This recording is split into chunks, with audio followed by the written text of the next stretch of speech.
టాలీవుడ్లో తెలుగు అమ్మాయిలు హీరోయిన్గా కనిపించిన సమయంలో కలర్ స్వాతి హీరోయిన్గా ఎంట్రీ ఇచ్చి తనకంటూ ప్రత్యేకమైన గుర్తింపే సొంతం చేసుకున్నారు. కలర్స్ అనే టీవీ షో ద్వారా పాపులారిటీ సొంతం చేసుకుని దాని ద్వారా హీరోయిన్గా ఎదిగారు.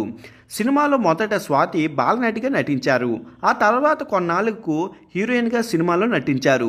స్వాతి నటించిన అష్టసిమ్మ సినిమా ఎంత పెద్ద విజయం సొంతం చేసుకుందో ప్రత్యేకంగా చెప్పక్కర్లేదు.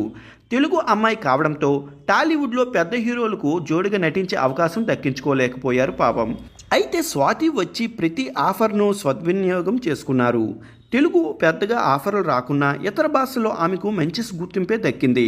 ముఖ్యంగా తమిళం, మలయాళంలో స్వాతి నటించిన సినిమాలు మంచి విజయమే సాధించాయి.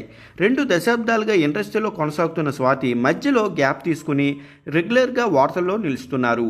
2018లో వికాస్ను వివాహం చేసుకున్న స్వాతి కొన్నాళ్ళకే ఆయన నుంచి విడిపోయారనే వార్తలు కూడా వచ్చాయి. కానీ ఆ సమయంలో స్వాతి ఆ వార్తలను కొట్టిపారేశారు.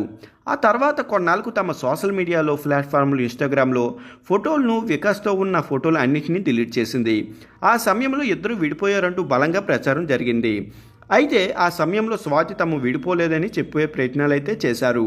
ఫోటోలను డిలీట్ చేస్తే విడాకులు తీసుకున్నట్టు ఎలా అవుతుందని ఆమె ప్రశ్నించింది. తమ ఫోటోలు అన్నీ భద్రంగా దాచుకున్నామని ఆమె చెప్పుకొచ్చారు. దాంతో అప్పుడు స్వాతి వికాస్లో విడాకుల వార్తలు తెరపడింది. తాజాగా మరొకసారి వీరి విడాకుల గురించి ప్రచారం మొదలయ్యాయి. ఫోటోలు డిలీట్ చేసిన స్వాతి ఇప్పుడు వికాస్ను సోషల్ మీడియాలో అన్ఫాలో చేసింది. దాంతో ఇద్దరు విడాకులు ఇదే సాక్ష్యం అంటూ నెటిజన్లు కొందరు అభిప్రాయం వ్యక్తం చేస్తున్నారు.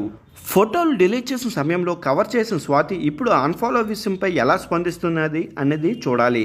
సాధారణంగా సెలబ్రిటీలు విడాకులు తీసుకుంటే బహతంగా ప్రకటిస్తారు.